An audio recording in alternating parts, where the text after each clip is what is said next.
Makhwidiri. The time is 25 minutes past 9 a.m. Central African time. And we're going to be switching gears now to a story that we've been following quite closely, the global Sumud Flotilla, which has set sail from Menoka toward Gaza, despite direct threats from Israel. The fleet is made up of activists, humanitarians, and civil society leaders from across the globe, and most of them are currently, right now, in Tunis. And from there, they're expected to join dozens more vessels that are departing from Italy and other places. And they are all united in a push to break Israel's blockade. So, yeah, supported by everyone from lawmakers, unions, and rights advocates around the world. And yeah, it's going to be a really, really interesting one. But before I do that, there was something that happened that I think we need to look at with regards to the flotilla in itself. We're going to play a short clip before we introduce our guests, and then we'll talk to them a bit more about what happened here.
So there was a moment of a suspected drone attack on one of the global Sumud Flotilla boats. In that video, it shows the moment where activists from the global Sumud Flotilla to Gaza say one of their boats was struck by a drone at Sidi Bo. And this was out in Tunisia, the Sidi Bo side port. There was fire damage, and I think it caused one of the main decks of the vessel, which was carrying GSF steering committee members. And yeah, we have two people who are going to be on one of those flotillas also. They're coming to us live from Tunis, where they're also waiting to be part of this, I think, historic endeavor that was, established. And they're South Africans, Dr. Jared Sachs, activist, writer, academic, and legal advocate. And we'll also be joined by Irshaad Chothia, who's an activist, and he works in the wood industry. That's one thing about this flotilla. It's just people, from all walks of life, who are all united in one voice to try and stop this blockade. And that, as I mentioned, they're joining us from Tunis. Good morning, assalamu alaikum, gentlemen. Thank you so much for joining us. Welcome to Salam Media. Really appreciate you giving us the time and chatting to us. I think about a very, very important endeavor that both of you are going to be a part of. Good morning. Thanks for having us. Good morning. Dr. Sachs, let me start with you, and I think Irshaad, you can also just answer after he does. When you look at that footage, you look at people that you probably interacted with, and you probably might find yourself in a similar situation, which might be dangerous, which might be something that you probably don't think might happen. What goes through your mind? You haven't hit the waters yet. You're still in Tunisia. Are you nervous? Are you scared? Are you concerned? Or are you motivated even more to be part of this flotilla? Thank you for that question. So we just heard about it last night.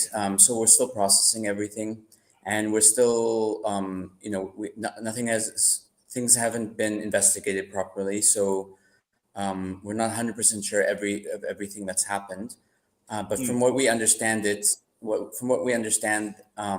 there was some kind of drone probably flying overhead that dropped some kind of incendiary device onto the deck of the boat. And I think it's fair to say that we can assume that it probably comes from the state of Israel because they're the only ones who want to stop us. Um, and so I think my understanding of what happened is that it is most likely just an attempt to scare us. They could have tried to damage the engine or the propellers or try to make the boat unable to move. They could have also tried to hit the actual people on the boat, but they seem to have gone with a strategy of trying to create a fire to scare us and to create a kind of situation where people want to pull out. Me, from my side, I am more determined than ever. We expected something like this. This happened in Malta a few months ago as well. And so we're not surprised by this act by the state of Israel. It's an attack on Tunisian sovereignty, but we are determined to get to Gaza, and we're not going to let something like this deter us. Yeah, mm, mm. as Jared just mentioned, any attempts of intimidation or aggression towards the Sumud Flotilla, it won't really derail our mission, which is to break the siege on Gaza. So yeah, it does motivate me more. It does inspire me also. We were expecting something like this to happen. So yeah, it's just lifted our spirits a whole lot more. Mm, mm, mm. And I want to stay with you, Irshaad. What compelled you personally, to join such a dangerous voyage? Knowing what you know, I'm sure you've done your research. There were previous flotillas who, unfortunately, turned deadly. I think the Mavi Marmara, I think it was back in 2010, where people lost their lives. Why? What moment can you point to where you said, I'm done? I feel like I need to do something that is tangible, something that is slightly more effective than just going out to the streets in South Africa, protesting. Something that most people feel, it hasn't done as much difference as we'd want it to. Is there a specific moment that you can allude to, that you can point to, that it led me to acting, to stand up and say, I need to do something here because this is unacceptable. Oh, well, there's so many moments, that I could mention. But, when you see the amount of people that have been killed, and after the amount of people that have been killed, the amount of people that they've started to starve, and the amount of people, so what's basically happening is that, Egypt doesn't want to take anybody in from Palestine into Egypt. So they've closed their borders and they've allowed people to remain in Palestine, and that they should rather just die in Palestine. So I mean, for them to do something like that also, there's so many instances that I could mention that actually led up to me wanting to take a stand and coming out. But sure, I think it's the killing of the children, it's the starving of the people, it's so many things, so many things. It's just something Mm. had to be done. Yeah. Mm, mm, mm. Doc, let me come to you, and I'm going to ask maybe a similar kind of question. How do you, psych yourself up, psychologically? How do you prepare yourself, for this kind of, journey? It's unprecedented. It's very, very dangerous. As I mentioned, I think there were previous flotillas where lives have been lost. From your own point of view, personally, psychologically, emotionally, what gets you going? What needs to kick in for you to make sure that you see it through? Yeah, for me, I am personally, a Jewish South African who has grown up with the idea that never again should we let something like the Holocaust happen ever again to anyone. And some Jews like to think that never again applies only to other Jews, but for me and most Jews of conscience, we believe that never again applies to everyone. And to see something like this happen, to see a genocide happen, and it take place in my name, because they're trying to claim that this is being done for Jews, and when it's being done in my name, I feel a certain responsibility to act as much as possible. And so, in the past 2 years, especially, things we've been protesting, we've been writing letters, we've been writing articles for the newspaper, we've been doing everything we can to try and shift the situation. But it hasn't stopped the genocide. It's helped, but it hasn't stopped the genocide. And so I feel we need some more drastic action. We need to take real direct action. We need to go to Gaza and open a humanitarian corridor. And only some kind of action like that will actually maybe be the tipping point in changing things. I would like to stay with you, because you mentioning that you are, a Jewish South African. I'm sure there's backlash. I think Black South Africans also, when you are, clear about your stance on Palestine, there are some sectors that will tell you, you're Black. You have bigger problems to worry about here in South Africa. There are people like you that are, also facing difficulties in the African continent. There are atrocities. Maybe you should be focusing on that. And I'm thinking maybe from your point of view, maybe from your experiences, it might be, why are you denouncing, the homeland? Why are you denouncing, what you've been taught your whole life, and what you've known as the truth and the reality?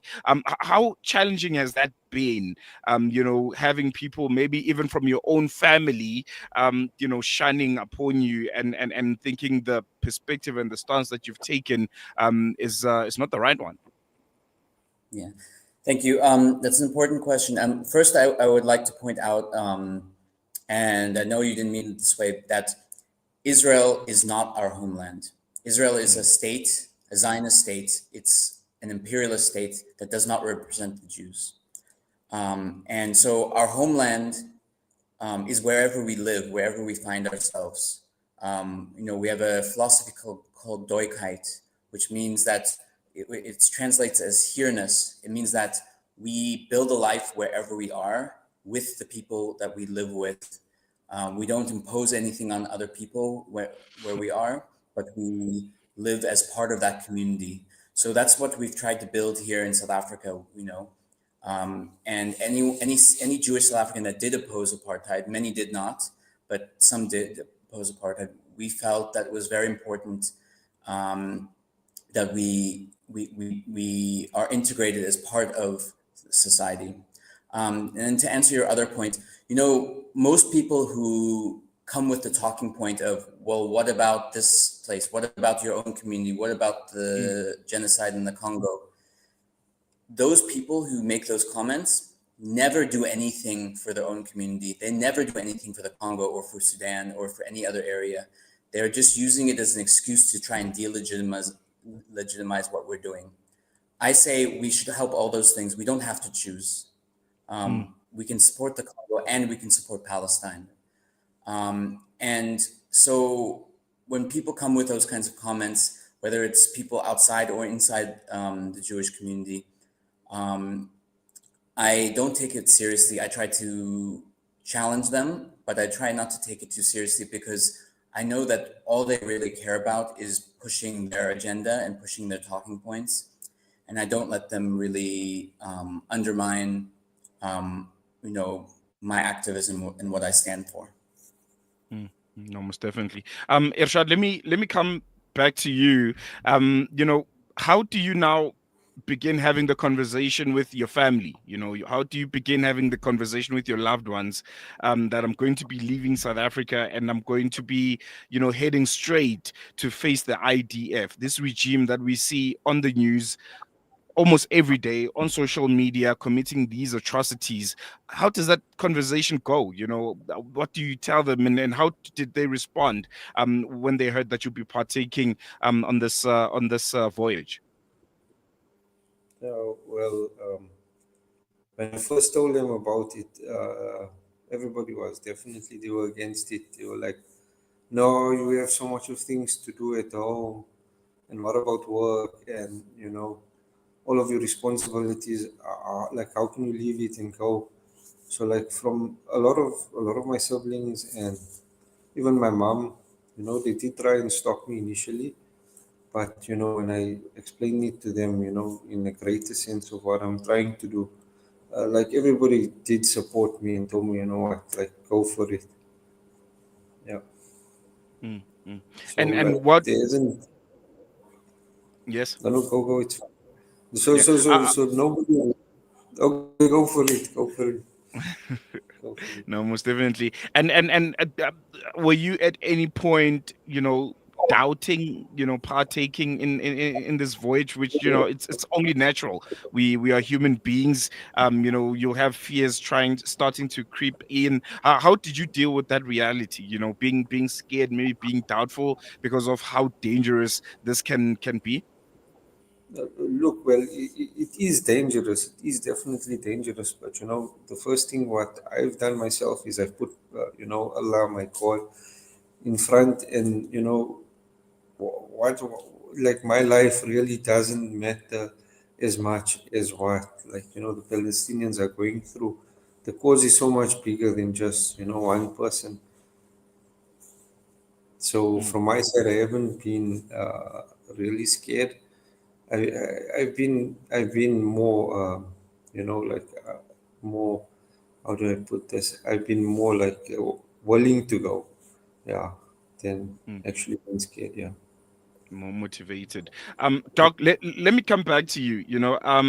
And I've seen this online quite recently, where there's been a lot of criticism about these flotillas and other initiatives like it. There are naysayers. People are saying these are symbolic rather than practical. It doesn't do a lot of difference except put those that are partaking in this flotilla on the spotlight and then being celebrities of some sort. How do you respond to that? How do you respond to those that are saying this is more symbolic than it is practical, and it does no tangible difference to the lives of the people of Palestine? Yeah, thanks for that question.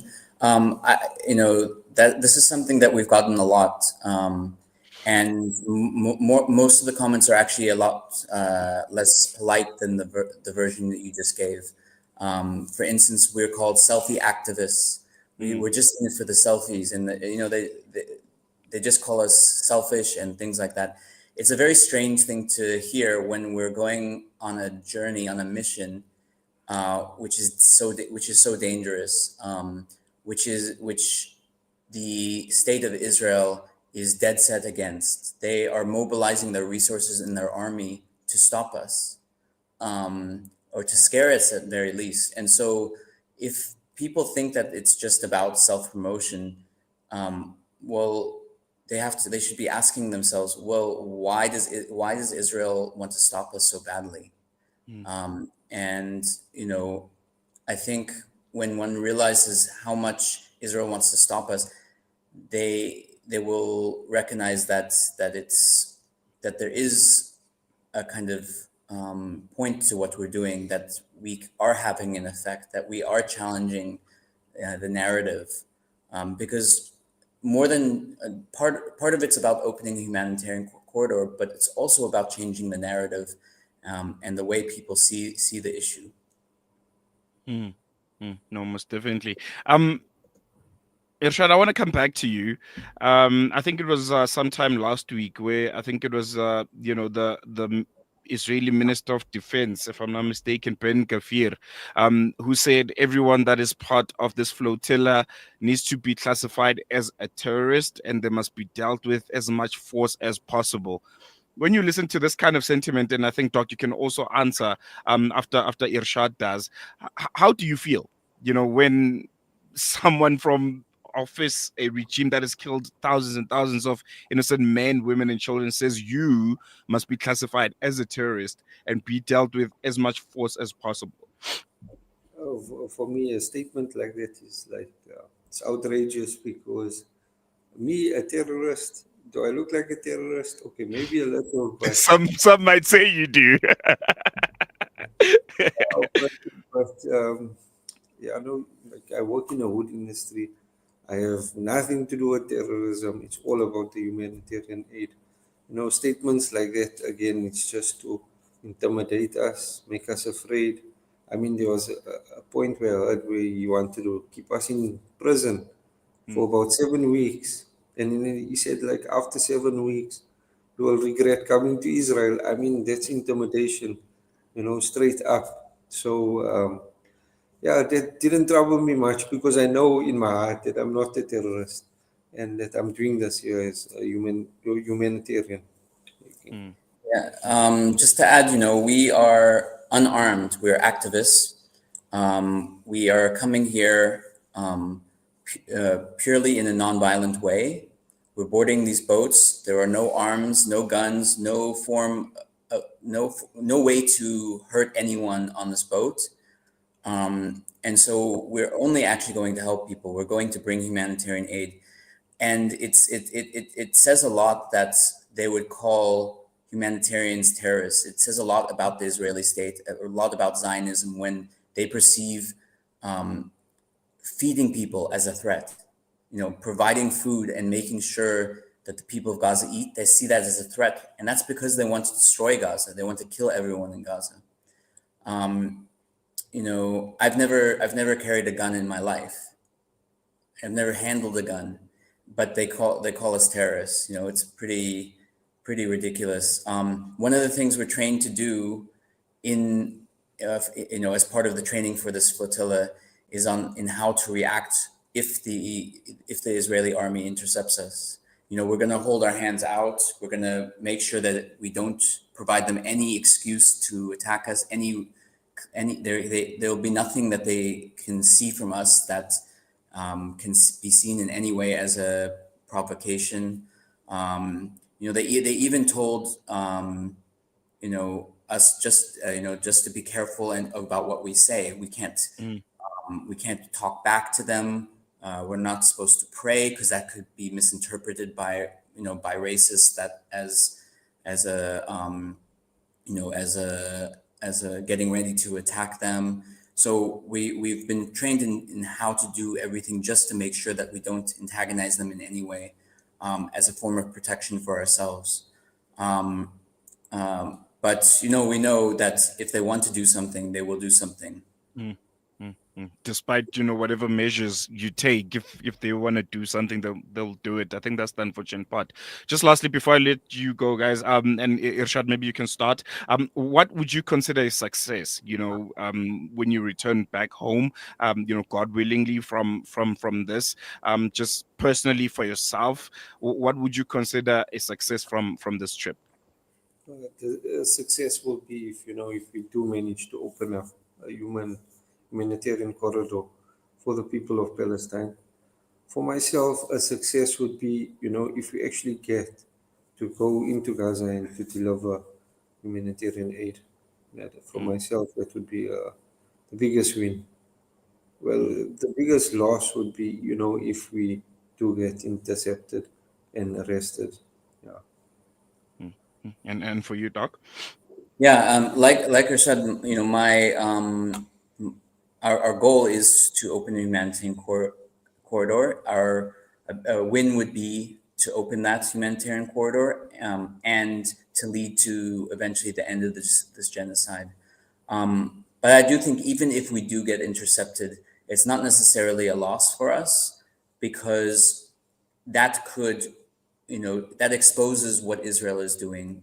If they intercept us and prevent food aid from getting to Gaza, it shows just how far they're willing to go to continue the active starvation of the people of Gaza. And so for me, we're putting Israel in a difficult position where they either actually have to let food aid go in, or they have to prevent it from going in and further isolate themselves in the world because of what they're doing. No, most definitely. Irshaad, Dr. Jared, thank you so much for joining us. I think we'll be following the flotilla quite closely. We hope maybe to get in touch with you guys once you hit international waters. But yeah, we're really, really rooting for you back home here in South Africa. And, it's people like you that give us hope that, there's still humanity. There's still people that care enough to say we're going to face the danger head first. And as you mentioned, Doc, this will not be done in your name. And you, Irshaad, you just work with wood. You're not a terrorist, but at the end of the day, you are a human being. And you're also saying enough is enough. So wishing you all the best. And I hope to chat to you guys soon. Thank you for having us. There you go, Irshaad, coach, and Dr. Jared Sachs, two South Africans that are going to be part of this historic freedom flotilla. It's called the Sumud. Sumud, I think, means perseverance. And I think this is something that has been displayed quite well by the people of Gaza. And yeah, it's puts a lot into perspective when you hear what Irshaad is saying after the comments made by Ben Gvir. I think he's with the Ministry of Defense in Israel, the people that are directly involved with the slaughter of so many innocent men and women and children.